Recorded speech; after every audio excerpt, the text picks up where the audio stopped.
Alright, update here for the CD project here. So, as I said in the previous video, the GTX was a success in the water. And now I'm starting on the wife's, which is the Yellow 587. And so the rotary gear was shredded in there. And if you can see, I don't know if you can't really tell in there without light. It's the brass gear is packed in that gear on the crankshaft. So what I gotta do is I gotta split the case, take the entire thing apart, and get the crank out and dig some of that out of there and clean all the shavings out before I put a new brass gear in there and ruin it.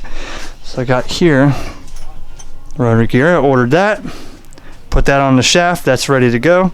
But I don't want to just pound it back in there, you know, and have a problem there. So when I bought this, the guy said, well, you know, it's got a problem, but you know, he put a new top end on it, and he did. The WSM kit is the same kit right there. WSM piston rings and gaskets. That's the old kit that he had, or the old parts. So when I took this apart and looked at it, the pistons, man, are clean. This thing really never saw. Look at this.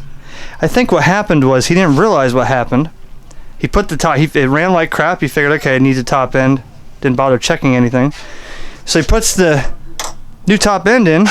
It doesn't run right, and he says, screw it, I'm selling them. So that is good. And the only thing is, I took the cylinders off. They're over on the side of the house there. He didn't hone them, so they need to be honed. There's no crosshatch whatsoever.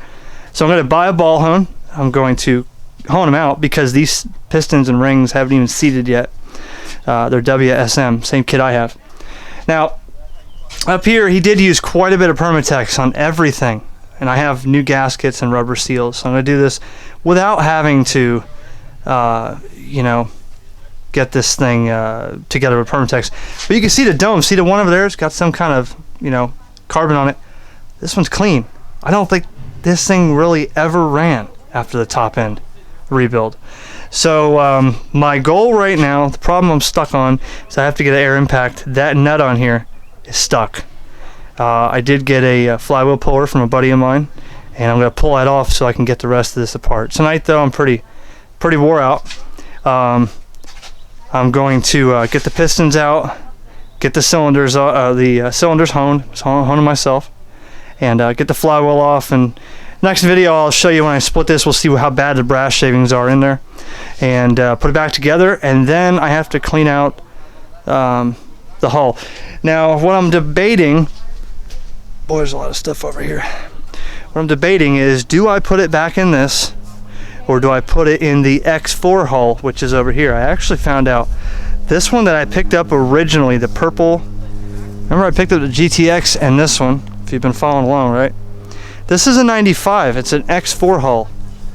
It's got an extended ride plate. It's got the upgraded sponsons, and I think it's got an aftermarket pump on it.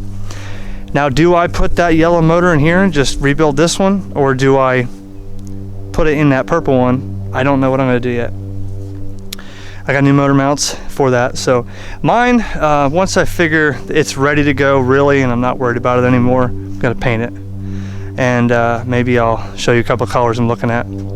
So that's it. The Yellow 587 for the wife. She will have a new top end as well. And stay tuned. Oh, I also got, I did get plans after this. Once I get this situated, I am going to rebuild the 657 that I have, and I got new dual carbs for that and all that. I'll show you that in the future. Stay tuned. Thanks for watching.